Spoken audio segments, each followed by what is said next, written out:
explodes. There's no projectile like a bullet. It's just an explosive device, and it's a big one. And it's always scared the heck out of me because, you know, that's a bomb on the end of a stick. Is there one that won't blow the shark up? Well, actually there is, and it's the one that you get. It's this one. When the shark comes in the cage too much, you hit him with this frying pan. Who wants to go in the cage now? That cage ain't big enough. The chum has clearly caught their attention.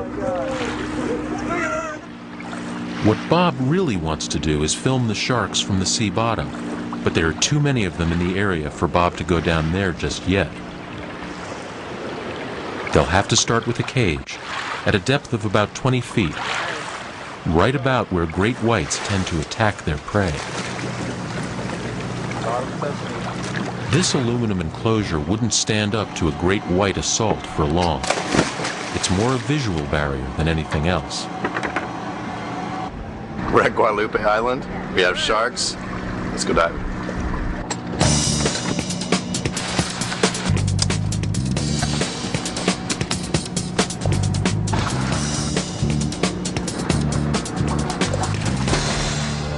Bob and Maria will go down in the cage. Bob to film, Maria to handle shark sonics. Once it's switched on, no one is going to venture outside the cage.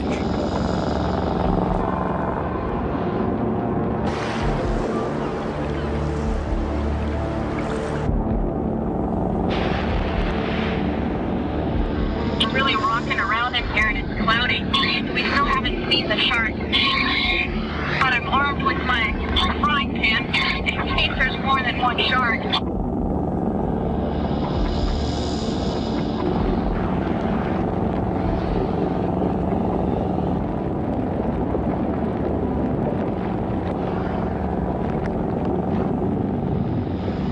Suddenly, they've got company.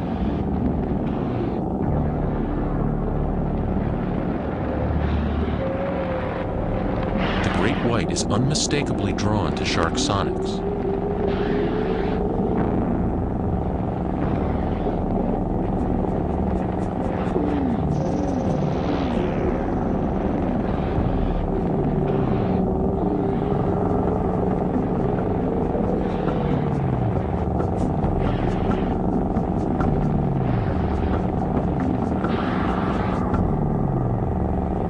It sounds like food, but it doesn't taste like it.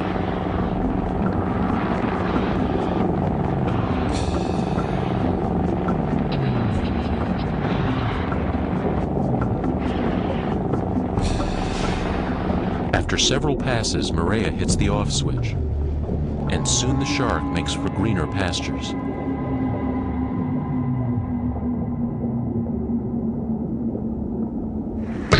Here's one of the bite marks that the shark left. It actually, wow, it really went in there. But that's all it did, and it could have done a lot worse, so I don't think it was really going for it. Once it got that close, I think it realized this wouldn't taste very good. That's a pretty hefty little bite.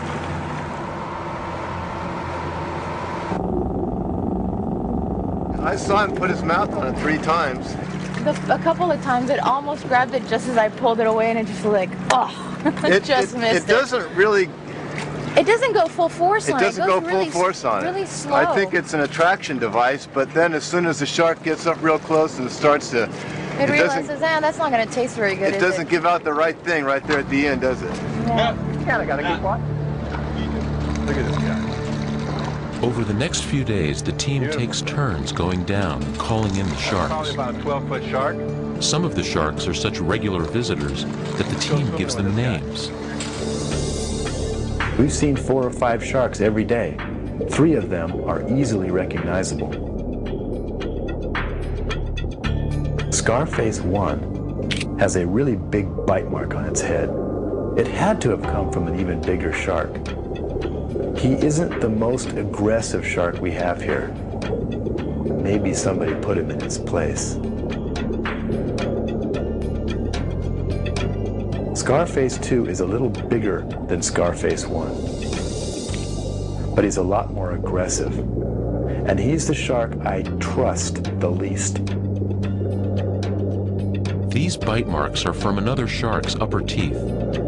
Unbelievable as it might seem, the attacker must have been big enough to clamp its jaws entirely around Scarface 2.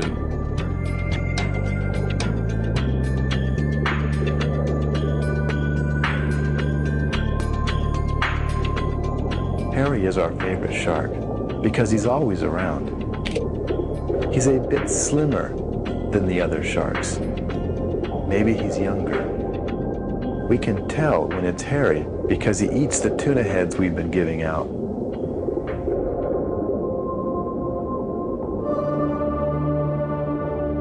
Never has anyone gotten to know so many of Guadalupe's white sharks. Never have so many of them been filmed at depth here. Bob has pulled off what few cameramen, if any, have been able to accomplish: an extended sojourn with one of the most elusive and hard-to-film creatures in the ocean.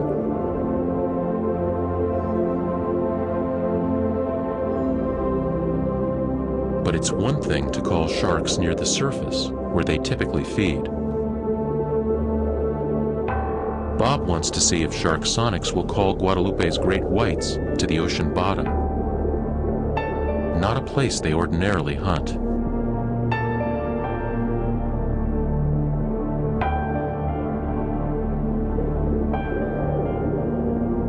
Unfortunately, in this spot, off the north coast of the island, the water at the bottom is murky, and there are few places to take cover should aggressive sharks show up. There's no avoiding a hard choice. If Bob wants to film in clear water at the ocean bottom, he's going to have to risk a dive at Tuna Alley.